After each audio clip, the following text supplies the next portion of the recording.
Hey, welcome back to M Hood Fishing, everybody. Here we go. My lips are moving faster than I'm talking, or just not in sync. Something went wrong with this video. Something went very wrong. The ending was shot, the ending was saved, but somewhere in between everything, when it was getting saved, the ending did not. I've been looking into it, trying to figure out what went wrong, but here we are, cobbling together part 2 for your pleasure. Enjoy.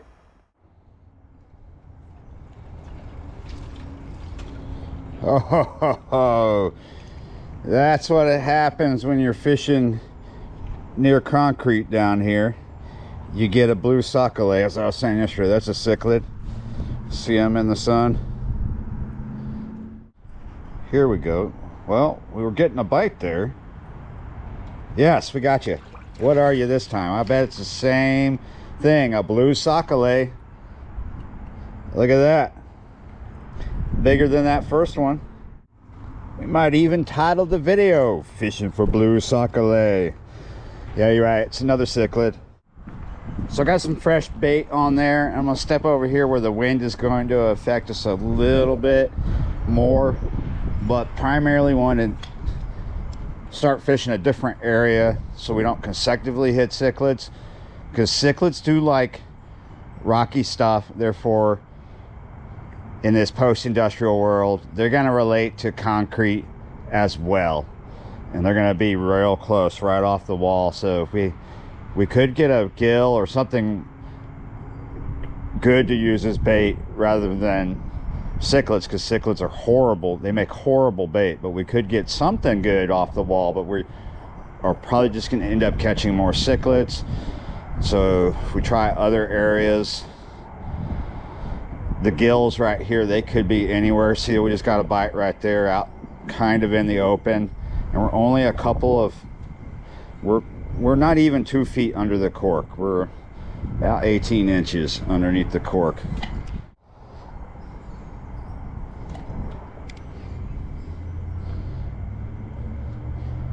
If I did in fact title this video Fishing for Blue Crappie, I'm sure people are irritated, if not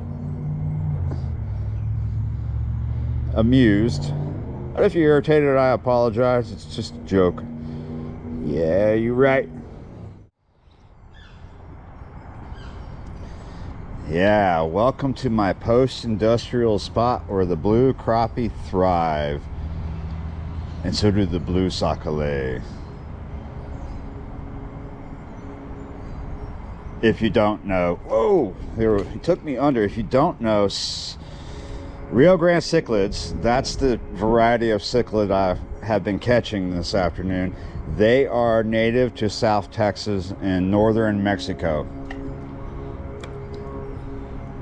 Just not here. So in the state of Louisiana, where I am currently located, they are considered an invasive species. However, they are immensely prevalent all over this area down here in southeast Louisiana. By law, you're not supposed to return them alive to the water. However, my opinion on that law at the moment is that that is not effective in getting rid of them. We are never getting rid of them. I don't even think forcing anglers to kill the fish, whether they eat them or not, is effective in doing any kind of control on their numbers. They are edible.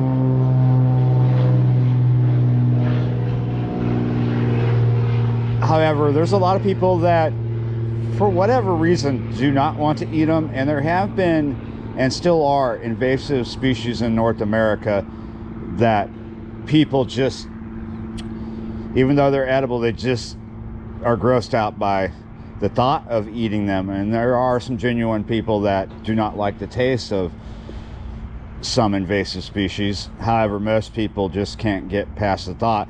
And there are native species that are edible that a lot of people can't get past the thought of something about them. Like, say, Gasper goo. Some people think freshwater drum are inedible because they've been told that they taste gamey.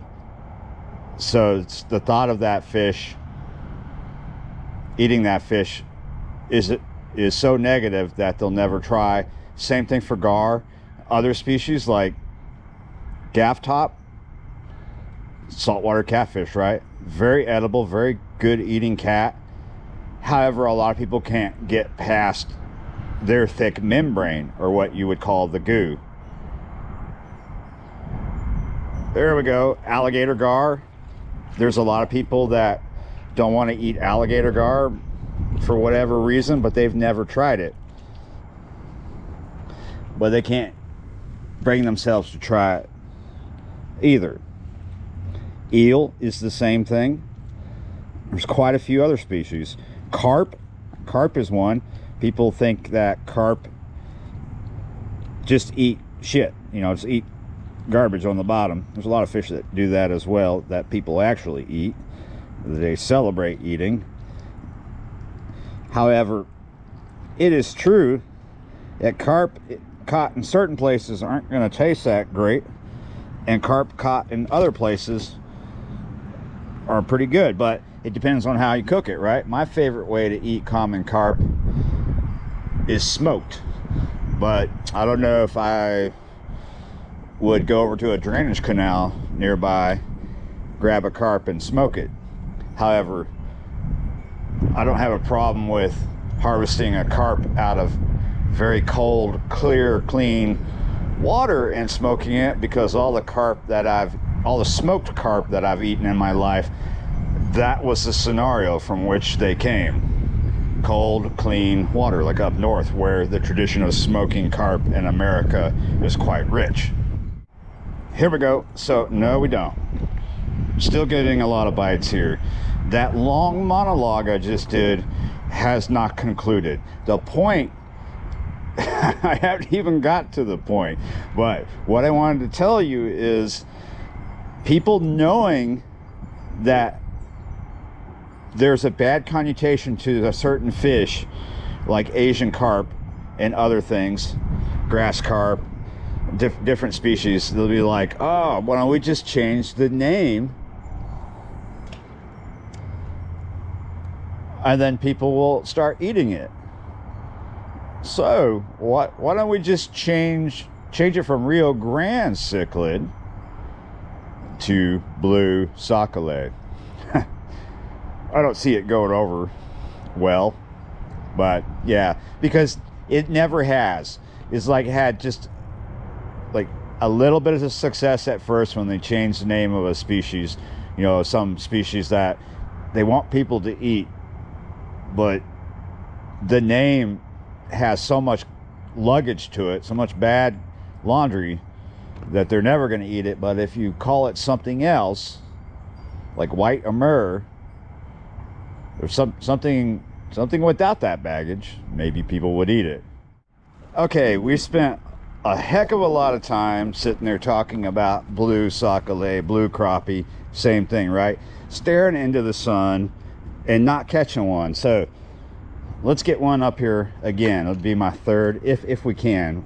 We'll get this bait close to the concrete here and see if we can get one. Oh, there's definitely fish there.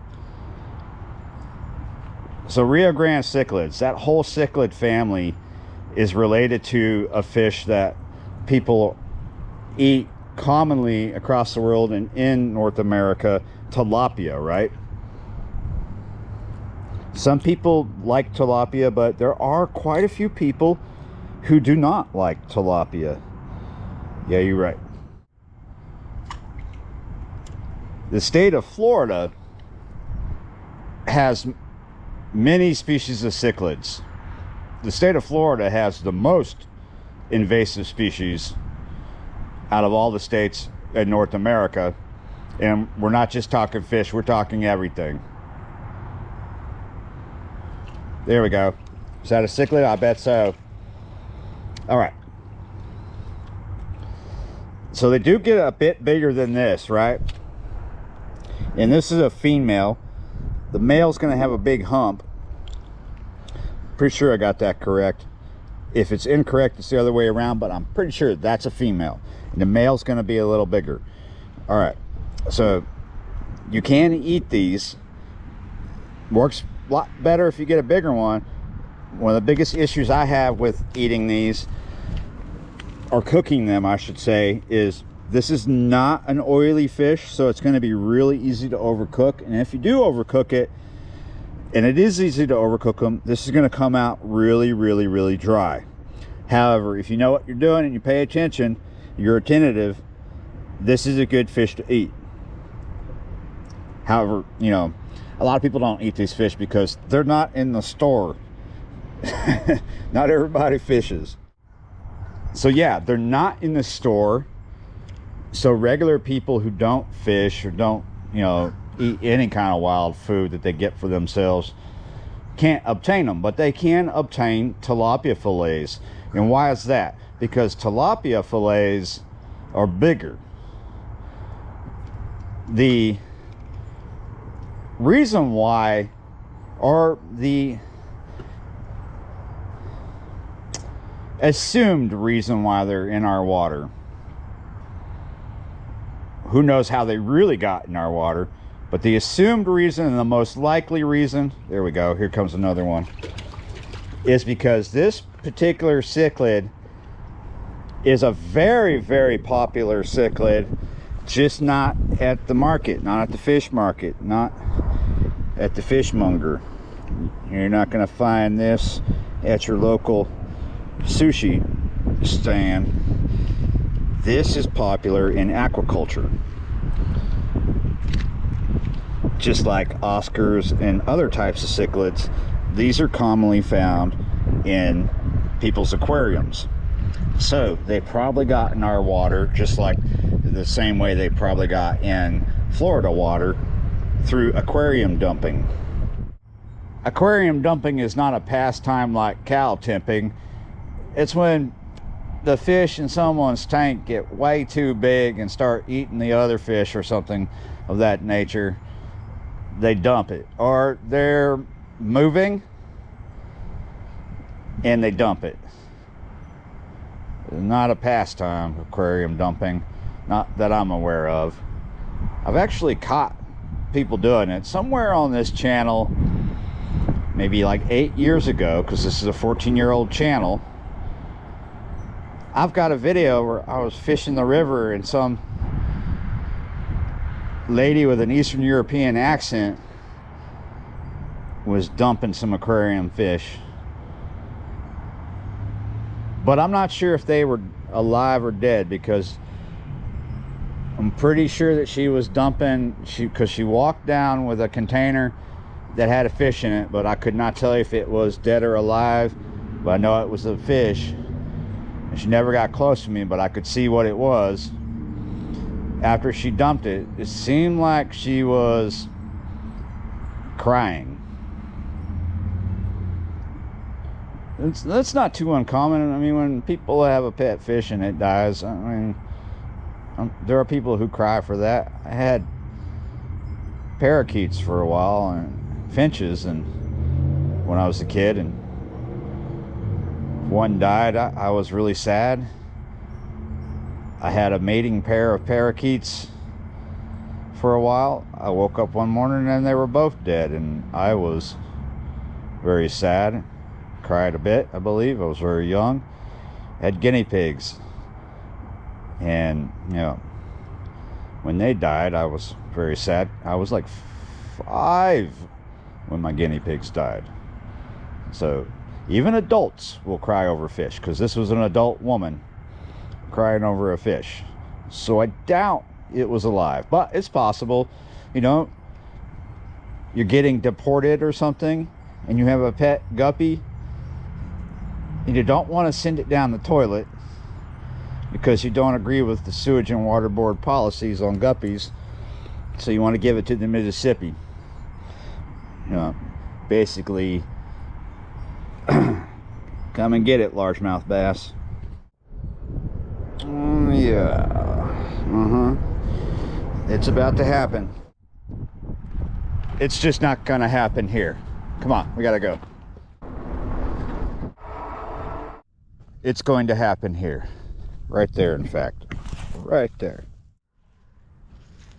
All right, my last spot did not pay off, and now we are getting to that time where I need to say my adieus and go do my errands if I can. Yeah, you're right. If I can't, I'll be right back out. There is a rainbow out there. Yeah, you're right. There's always a rainbow out there somewhere. All right. Thanks for watching, liking, sharing, commenting, and subscribing, and I will see you next time.